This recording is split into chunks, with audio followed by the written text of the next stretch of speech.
Sa ibang balita, formal na po itinalaga ni Pangulong Noynoy Aquino si Secretary Mar Rojas bilang kapalit ng yumaong si Secretary Jessy Robredo sa DILG. Si Cavite Representative Joseph Emilio Abaya naman ang pumalit sa iiwanang pwesto ni Rojas sa DOTC. Balitang hatid ni Teresa Andrada.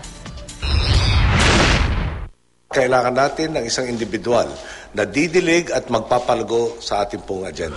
Sino pa nga ba ang sasalamin sa lahat ng katangian ito kundi ang Pangulo ng aming partido na si Kalihim Mar Rojas. Ang dati niyang katandem sa 2010 elections na si Secretary Mar Rojas ang itinalaga ng Pangulo bilang kapalit ni yumaong DILG Secretary Jessy Robredo.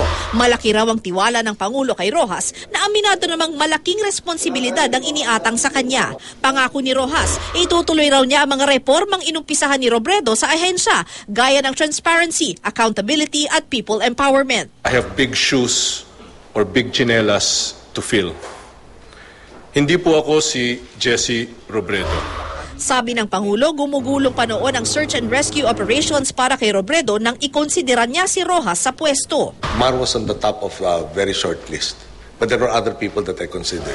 Sa DOTC naman, papalitan si Rojas ni Cavite Representative Joseph Emilio Abaya, miyembro ng Liberal Party at tumatayong manager ng House Prosecution Panel sa Corona Impeachment Trial.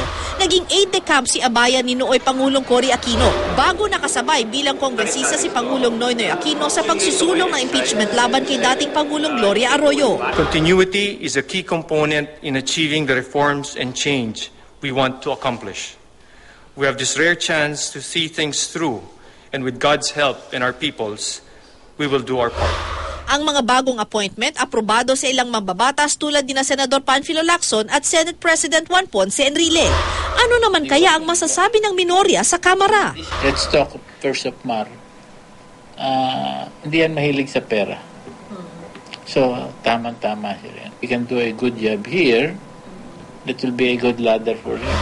Pero tingin ng bagong alyansang Makabayan, layo ng appointment kay Rojas sa DILG na mabigyan umano ng bentahe ang Liberal Party sa 2013 at 2016 elections.